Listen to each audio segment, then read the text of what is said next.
Welcome back into the Illini Inquirer podcast, and happy to get this guy back on. Been a while since I've chatted with him about Illinois athletics and all of that, but it's been awesome to see Trent Meacham turning into a star on TV, Big Ten Network. Trent Meacham putting in the grind in studio a lot. He's in Chicago right now as we chat. Trent, what's this been like in the TV world, man? It's been good to see you. You know, it all started with the Jeremy Werner show a couple years ago. Jeremy, it's been fun. I never thought about getting into sports media or doing any of this stuff, but enjoyed having some opportunities with you and calling some Illinois games on radio. And it's been fun to stay involved in the game and kind of stay close to the game. And college basketball is just terrific. And to be covering kind of Big Ten wide has been fun, growing up in Big Ten country and being an Illini, and it's been a lot of fun, and I'm learning, and hopefully it's something I can continue doing for the future. Obviously, you and I do something a little bit different. You know a lot more about basketball than I do, so you provide that kind of analysis. Well, I'm kind of peppering with questions, people like you, and probably bother you at some points. But what's it like being on this side of it? And now that you've been a player, like, is there anything different on this side of it than you would have assumed? Oh, there's a lot different. It takes, but there's a lot of similarities too. I think the best people in broadcasting and journalism, they do their homework, they're prepared, they put in a lot of work. It's a grind in ways, and then you got to show up. You got to be, it's live, and you got to be ready to go, and you got to have some energy. You got to be clear and focused. So there's a good deal of similarities between athletics, and that's part of the reason why I really like it. There's a preparation and a performance aspect, and I kind of like feeling some of those nerves where it's like, okay, this is live, and I got to show up.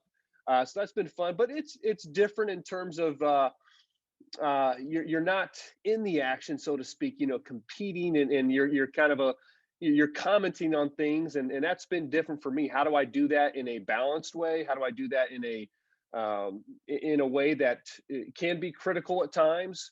I think I need to be, but also understanding, hey, these are young, college athletes, and how do you communicate in the best way, and having balance, and it's something I'm still very much learning. I mean, you guys are pros. I feel like I'm a rookie in this, and learning how to best do it, and whether it's in a longer form content, kind of like this, or if it's hey, I got 20 seconds to make a point at a halftime show, or I'm calling a game and it's a bit more reacting to what's happening, or you're maybe looking ahead at what to expect. So every situation is different. It's kind of like a game too. You got to know how to fit in depending time and score, and who your teammates are, and what your role is. So all of that I'm learning, but there's some similarities which are fun, but there's some differences too that are stretching me in new ways. So yeah, I'm enjoying it. Yeah, I think the key in this business is, I mean, we all do this because we love sports, right? So to be passionate, be excitable, but yeah, on this side of it, you have to be critical at times, but also fair, right? And that's sometimes really hard for some people, but I think you're doing it really, really well, Trent. And you said it, like 20 seconds on TV. That's really tough. Like whether it's a game, to stay out of the way. Like there's some analysts that work at big networks that like stomp all over the play-by-play guy. It's hard not to do that, especially for like me in this space. I can go 30 minutes with that, whatever. You got to be efficient, but still get your point across and explain basketball in such a layperson way. That to me would be the most difficult part, coming from how much you know about the game. Yeah, to say something succinctly, concisely, that makes sense. I mean, sometimes, and what's great too is in this, you can rewatch. You can watch the film and say, and kind of, oh man, what the heck was I saying there? And something will come up. That's not how I wanted to communicate it. And that's just part of it, just part of the growth process. And but it is difficult. It's different depending on the setting and time and score, Jeremy. Just like as a player, you got to know those things. You got to know, am I asking questions, after a game in an interview? That's different for me. That's challenging. As an athlete, you're used to just fielding questions and responding kind of at your own pace. Or do I have to give a quick, 10-second, summary or expectation at a break in the action? When I'm in the studio, it's just all different, but it's been fun. And I think the best thing you said, we enjoy sports. We love sports. And for me, as a washed up former player now, and a few years removed, so there's no hope of going back like I did a few times. It allows me to stay connected while also having some sanity, not being in the coaching business, which I kind of flirted with a few times. So I'm connected, but I still maybe get to enjoy a lifestyle that I wanted to have a bit more than maybe if I was coaching. Knowing you a little bit, I can assume the answer to this, but why did you not want to go down the coaching road? It's something I flirted with a number of times, and I think coaching is an incredible calling. It's a great way to have an impact and do some incredible things to young people's lives, and that was really alluring to me. Let alone just enjoying the game of basketball. But ultimately, I think I wanted a bit more autonomy over my lifestyle and time with family in particular. I know some coaches, I think, handle that really well with their families. I just didn't know if I could. And so to be able to stay involved with the game is great, but also hopefully growing in some new areas as well, and being able to create, I think, the life that I aspire to a bit more than what the demands of college or professional coaching would be. Yeah, you got your own team at home to coach there with We're me. working on it. We're working on it. I want to get into Illinois here, but I know you and Jay Lehman, Champaign guys, rival high schools, but he's been in this business. I know you guys know each other really well. What piece of advice have you taken from him about broadcasting, and what have you just thrown aside? Because you and Jay are very different personalities, I would say. Oh man, Jay is a handful. Jay's a great friend and someone I've known for a long time, and someone that I've looked up to, whether it was how his discipline and his work ethic as an athlete, how he's growing as a business person and in different fields. It's just someone I have a ton of respect for. But he's been fantastic as a broadcaster, as an analyst. We have different personalities. He is like, you got to tone it down maybe a little bit sometimes, Jay. But that's Jay, and that's who he is, and I love him. But he's been great at one, just connecting me with some people, some key people at the Big Ten Network, from giving me some tips, really watching some of the stuff I've done. Say, hey Trent, here's where you can improve, and this is what you need to. He was great at telling me what to expect coming in for an audition or for games, and what there's so much that goes in behind the scenes, and just so I kind of knew what to expect beforehand. Jay was fantastic with that. So I never watched Jay or listened to Jay and try to model how I Right. talk the game after Jay, but he's a great friend and someone who, whatever he does, he's all in, and he does a great job at it. So there's a lot that I can take from that.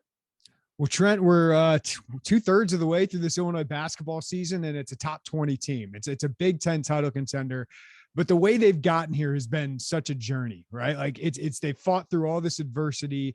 How does that help this team moving forward, and how is all this adversity maybe even is there a way it negatively affects them that they just haven't played all together? And Curbelo at some point, you think maybe in the next game or two is back, and all of a sudden it's a different team. What are the positives and negatives of what they've been through? No doubt the adversity, the different lineups, I think has the potential to help them, but that's kind of remains to be seen how it'll play out. In the Big Ten, at the Big Ten Network last night, they said, "What's kind of the thing you're most looking forward to as we get into the second half of the Big Ten schedule?" And for me, the story is Illinois. I think they're the most intriguing team in the country at this point in the season. I thought coming into the year, their ceiling was really high. I thought this is a potential Final Four team. I really do. I still believe that. And to look at them at 8-2 in the league, with really Curbelo playing one game, 1.5 games at that is remarkable. But there's no question.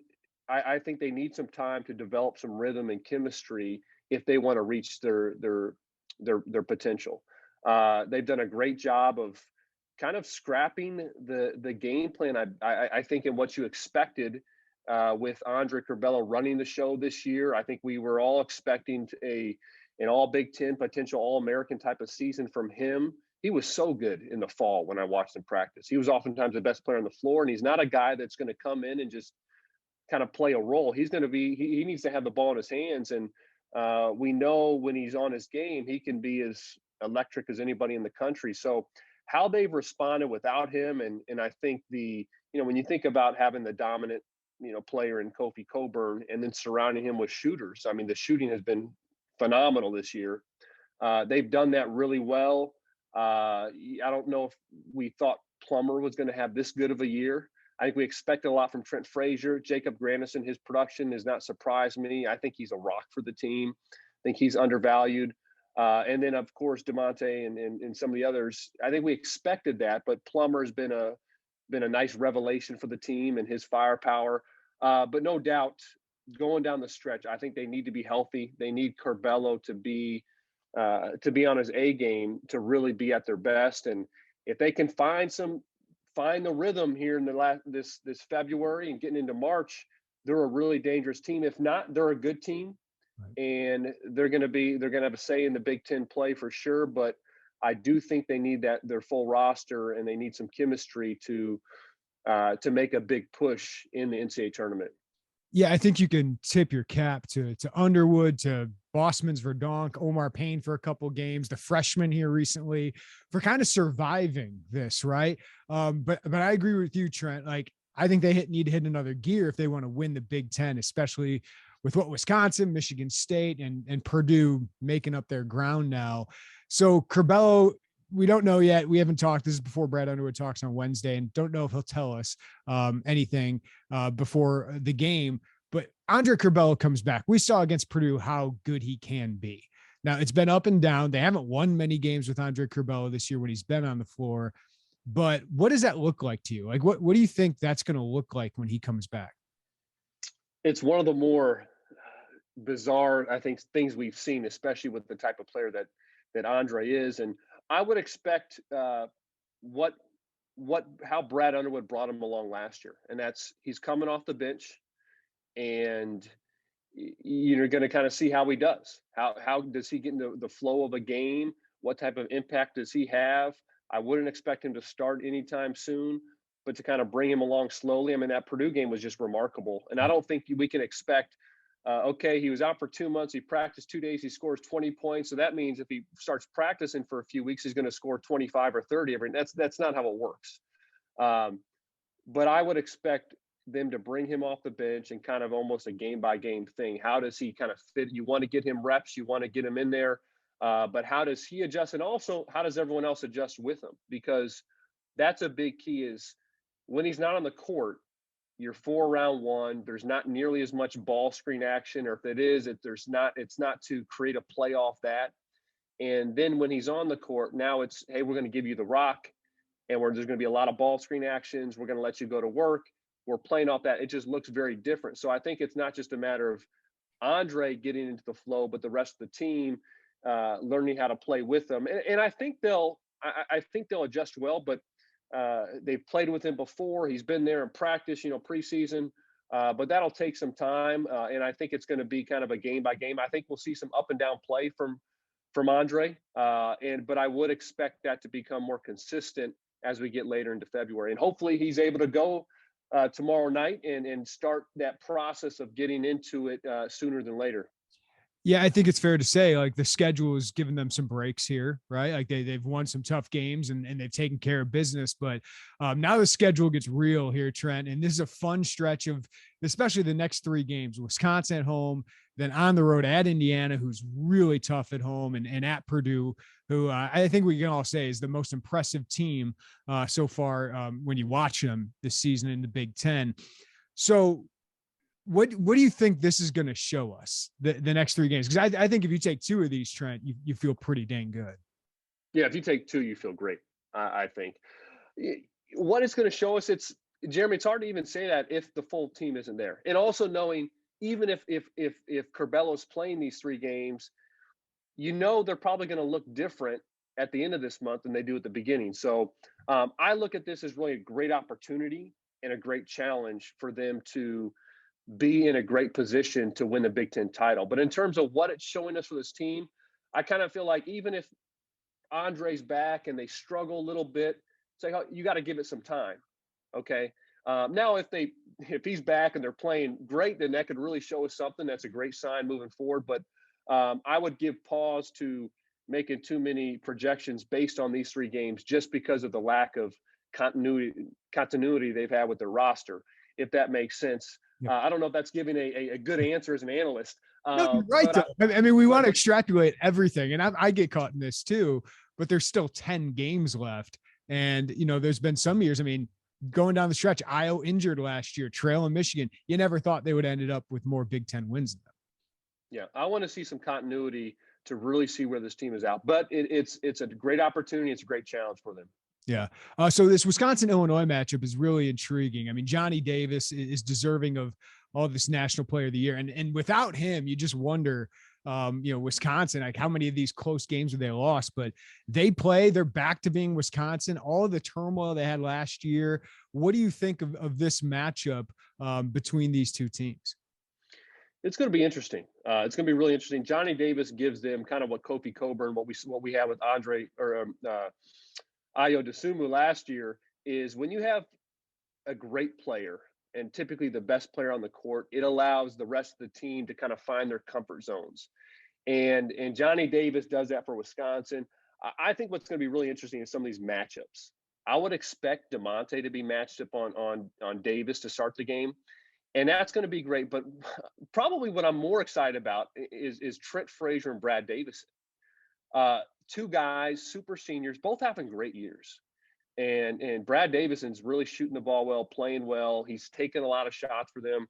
He plays well off Johnny Davis. I think that's going to be a great matchup. And I also think the matchup, whoever's guarding Tyler Wall, I would expect Jacob Grandison to start on him. That's going to be a tough matchup. Yep. I really like Wall. He's really come on. I know he had that ankle injury, but he looks to be back. He's been a tough matchup. I mean, he was the best player on the court against Ohio State when they played earlier this month or back in January. And so I think those two matchups, Tyler Wall and Brad Davison, Illinois is going to have to do a great job on those guys. Johnny Davis is going to get his. Even if he's not shooting a high percentage, he's going to get his. You can't let him go for 37 like he did against Purdue, but he's going to probably have 20 plus. But those other two matchups are going to be key. And, then with Illinois, it's always intriguing, with the lineup, is Andre in there? How do we play? Wisconsin's, such a disciplined team like they are every year. Now they play faster. They score more than they have in the past. So I'm expecting a great game and really looking forward to some of those games within the game. I would imagine Greg Gard is the coach of the year favorite right now. I would imagine Mike Woodson might be up there with if Indiana is like 12 wins or something like that.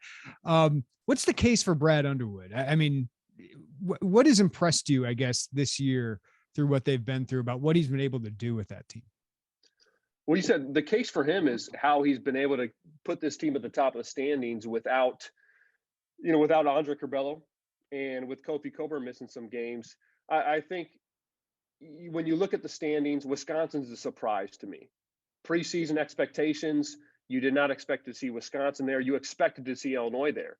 But then if you take into consideration the roster, the injuries and all that Illinois had to deal with, and you would have said, hey, you're not going to have Andre Curbelo. Kofi's going to miss some key games, and Illinois is at 8-2. I think he has as good of a case as any coach in the country or any coach in this league for Big Ten Coach of the Year. So what he's done has been it's been remarkable. And if you want to take a step back and just look at where this program was, what's the record now? Over the past calendar year, like 22-3 or something in the league. That's crazy to think about, and especially where this program was just 4 or 5 years ago. So he's been incredible. Last question for you, Trent. Can you take your analyst hat off? Allow you to be like fanboy if you want. What has it been like as an alum, as someone who is part of the end of that peak of Illinois basketball that saw the decade afterwards? What's it been like to see this rise back up? As an alum, and whether just for a student, but a former player, the part of this program, you just want to see these guys have success. There's a lot of pride in this program. There's a tremendous tradition, and you want to see guys have success. You love to see the fan base really get excited. I mean, I'm in the community, I was gone for a decade, so I kind of missed maybe the bleakest decade of Illinois basketball. And it's fun to be back in the community and just seeing how many people are, they're excited about the games. They're talking about the players. They're looking forward to, the end of the season. And that's just fun to be a part of. I think for anybody that's a part of the community, and then for alums, and especially for someone who's in this program, there's a lot of pride there. There's bragging rights. There's and it's great to see the program in great hands. It's great to see the program seem like it's on an upward trajectory, and it doesn't seem like it's slowing down anytime soon. And I think even just to see how they've won, and Brad Underwood changing styles, and you see what's in the pipeline in terms of recruiting and momentum there. I mean, it's a great time to be an Illinois fan, and as a former player, you're just proud to have been a part of that program, and you want to see that continue to have success. So yeah, I'm excited for what's this season has in store, and what's the future has ahead as well. Trent Meacham feels like I turn you on every night. BTN, there's Trent Meacham, so they must like you. They're doing a great job, man. And I know you're on the grind, so appreciate the time today. I know people love hearing from you. Thanks, Jeremy. Great to be back on.